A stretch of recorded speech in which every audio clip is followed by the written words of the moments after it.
In fact, joining us now, the New York Times columnist Nick Kristol and Bill Kristol, the editor of the Weekly Standard. Guys, thanks very much for coming in. Christian Amanpour spoke with Mohammad Javad Zarif, the foreign minister of Iran today, and he said this. I'll play the clip.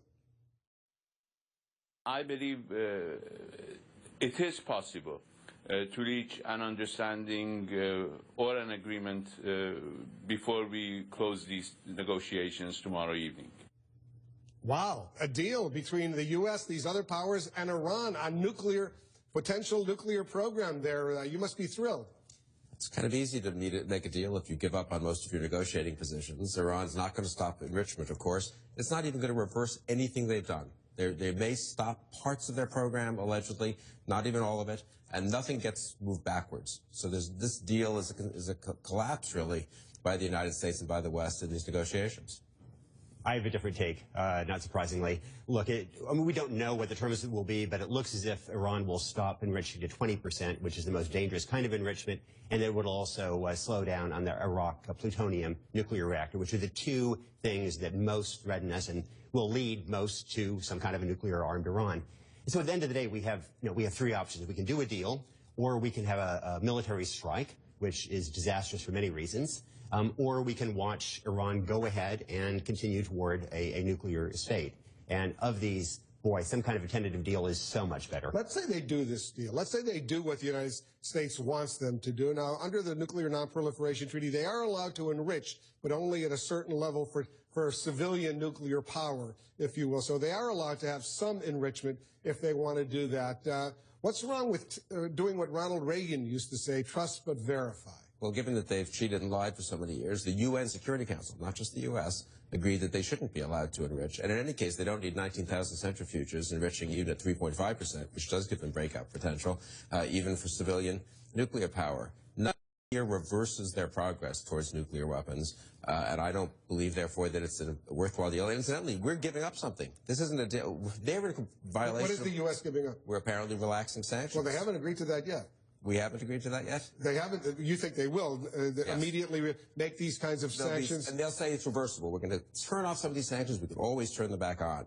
Dream on. Is it worth the risk? Oh, absolutely. And, I mean, Bill is right that it doesn't reverse Iran's progress. It does seem to freeze its progress. And in this context where we've seen Iran steadily develop its capacity, freezing it as we work out a better deal. Should the U.S. ease sanctions if they agree to freeze where they stand right now? I don't think we're going to get a deal unless we suspend some sanctions. I think that is the only way we will get that deal. But there's strong opposition in Congress to that. There's strong opposition in Congress, and that will be a real problem with the administration. There's also strong opposition from hardliners within Iran. I mean, so in a sense, we have some reciprocal structure here, and the moderates on each side have to convince the others to bring them in and go for some. You wrote an article in the Weekly Standard, and the first sentence jumped out at me. Watching the Obama administration at work this week, a friend offered this judgment. Under Obama, Iran keeps its nuclear program, and Americans lose their health insurance.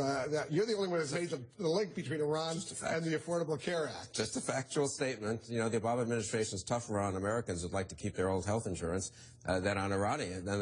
They can't do that. If you have health insurance you like, you've got to go right into those exchanges. Iran has a whole nuclear program going. Maybe they'll freeze or suspend some of it, and in return, we don't incidentally freeze the sanctions, we reduce the sanctions. That is not a good deal. You know, for the last 10 years, we've had this inexorable progress, both with Iran and, frankly, with North Korea as well. And there are more problems in international relations than there are solutions. But here we have, for the first time, a chance to actually freeze progress and time to work out a deal. Compared to the alternatives of a war or watching Iran, boy, I think this is a huge step forward. If the President of the United States manages to end Iran's nuclear program, eliminate Syria's chemical weapons, maybe that Nobel Peace Prize he got in the end will have been finally have deserved that Nobel. The last agreement Wendy Sherman, our negotiated was the end of the North Korean nuclear program, which she proudly proclaimed. And when was that, 99 or 2000? That was during the Clinton administration. 2 or 3 years before they exploded a nuclear weapon. Yeah, so count me skeptical. So you're skeptical about Iran. Exactly. Syria too? About yes, the chemical weapons? Yeah. But you're hopeful about the chemical weapons in Syria being destroyed? I'm hopeful. I mean, I think there is some possibility of some cheating, but I think that there's been real progress in Syria. Bill Kristol, thanks very much. Nick Kristol, see you later tonight. Big dinner here in Washington honoring some really courageous young journalists who are being brought to the United States. Thanks. very much.